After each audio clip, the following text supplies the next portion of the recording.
Hey folks, Ellie here. As I mentioned in my last unboxing, the comic book unboxing, I'm sorry that it's been a while. Real life intervened, and unfortunately, grad school takes precedence over fun like unboxing. Anyway, today I'm unboxing the Marvel Gear and Goods box, which I'm very, very excited about.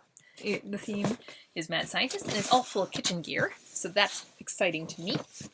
Now I'm gonna get this open.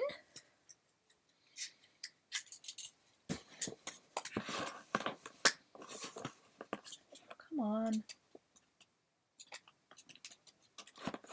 There we go. It was catching on something, I don't know what. But we'll see. Here we go. This is what you see when you first open. And this is what you see when you keep opening.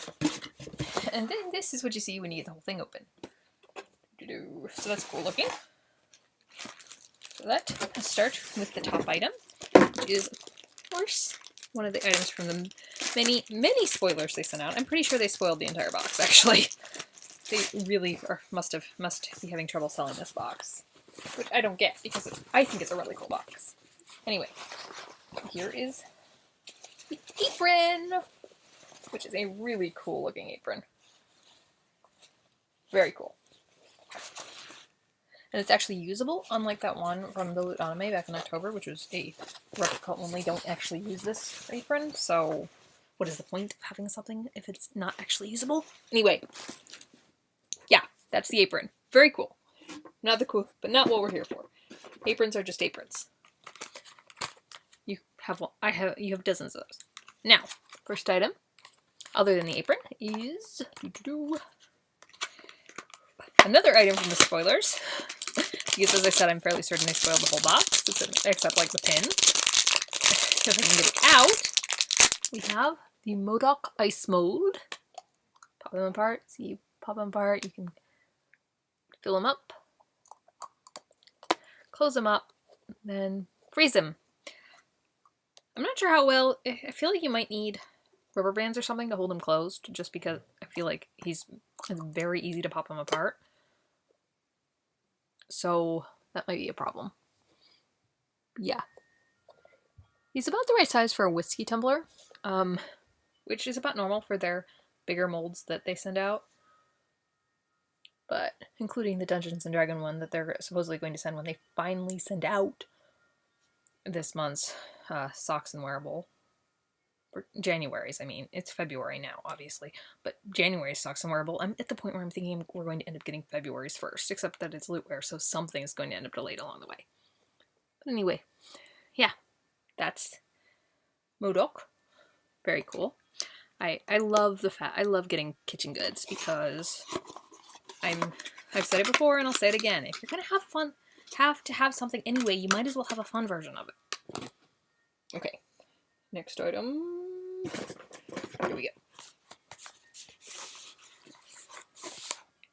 Hank Pym measuring glass with, I love that, it has the PymTech logo on there, which is great.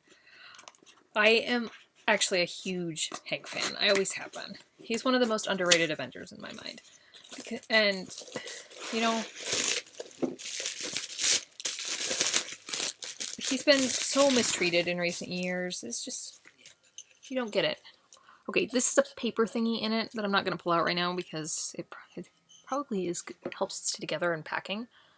But it's a clear measuring cup, glass. You can see the measuring lines here. The paper also helps you see the stuff. Or you could measure them by Ant-Man sizes. Human size, which is in Wasp, which is in Yellow Jacket costume.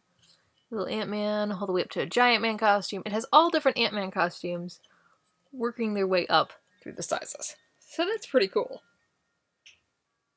I mean, I think it's cool anyway. As I said, I am a big fan of Hank's. And I really like this measuring cup.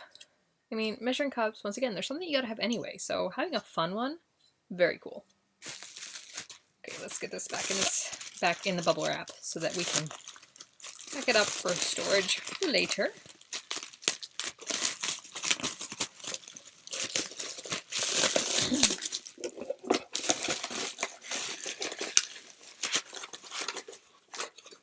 Okay, Here we go. Hank is packed back up. And then we have plates. Super science plate set, which I know there's been a big hoodoo about the fact that they're not actually microwave safe and whatever. Whatever. I'm not necessarily going to put them in the microwave. Probably not going to put them in the microwave, actually. I just think it's fun to have superhero plates. See, this one has Hulk, but it's not Incredible Hulk. Lots of people are acting like it's Bruce Banner Hulk. It's not Bruce Banner. This is Amadeus Cho. He's the 7th smartest person in the Marvel Universe. First, he can see the physics equations of events happening around him. He was a big deal, folks. Well, he was a big deal if you were reading comics in the mid 2000s, and he's coming back into a big deal now. He was the main protagonist, one of the main protagonists of first of the Incredible Hulk during World War Hulk, and then of the Incredible Hulk following World War Hulk, all the way through the end of the Skrull War. And then he was one of the Mighty Avengers after that. So, you know, big deal. Amadeus. He didn't become a Hulk till recently, though. He wasn't a Hulk during the mid 2000s, but he became a Hulk recently. He's a totally awesome Hulk. Yeah. Okay. Next, we have Iron Man. And this is clearly actually Tony, not the new one, Ricky Williams. I don't remember. I don't actually read Iron Man. Tony's never been my thing. I don't think I've read Iron Man since World War Hulk, actually. Mid-2000s. So that was a while ago. Anyway. Then we have Peter, Spider-Man. Spider-Man is also one of the top 10 smartest characters in the Marvel Universe. Even if most people don't realize it. Spidey is totally smart. And he was Tony's protege back during Civil War. So, you know, there's that. That was one of the few things that I actually liked about the movie, was that they kept the whole Spidey is Tony's protege thing. And then we finally have Ant-Man, which I can't tell if this is supposed to be Hank or Scott, but based on the costume, I'm going to go with Scott.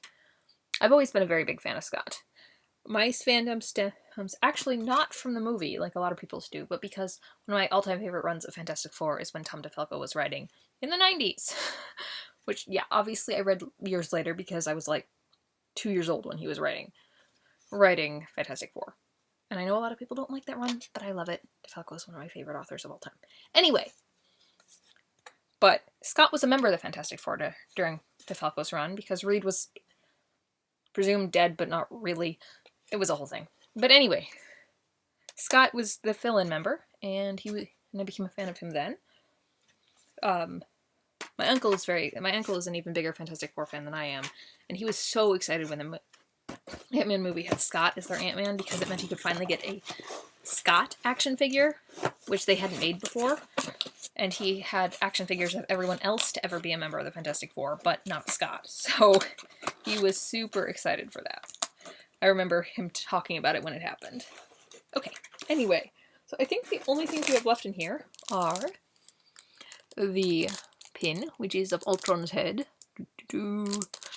Ultron, in the movies, of course, was created by Tony, but in the comics, he was created by Hank, which is one of the reasons everybody treats him like crap in the comics, is because he created Ultron, but that was totally not his fault, as we can see by Tony creating Ultron in the movies.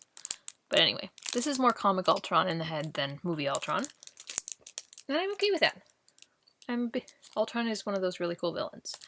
And I really hope we do eventually meet some of Ultron's various family members, like Jocasta, who I could totally see Ultron making from Pepper's brainwaves instead of Jan's.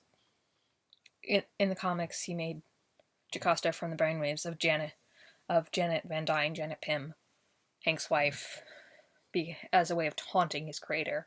So I could see movie Ultron doing that with Pepper's brainwaves to taunt Tony. So, you know, that would be really cool. I mean, I know they're probably never going to bring back Ultron, but they could. I mean, he's Ultron. He just survives and survives and survives and survives. And James Spader was awesome. So, okay, finally we have the info card, but I really wanted to show you because the info card is awesome looking because it has like it has Stark Industries Iron Man blueprint type print on it, and it's just an awesome print. That's a great idea, actually, making the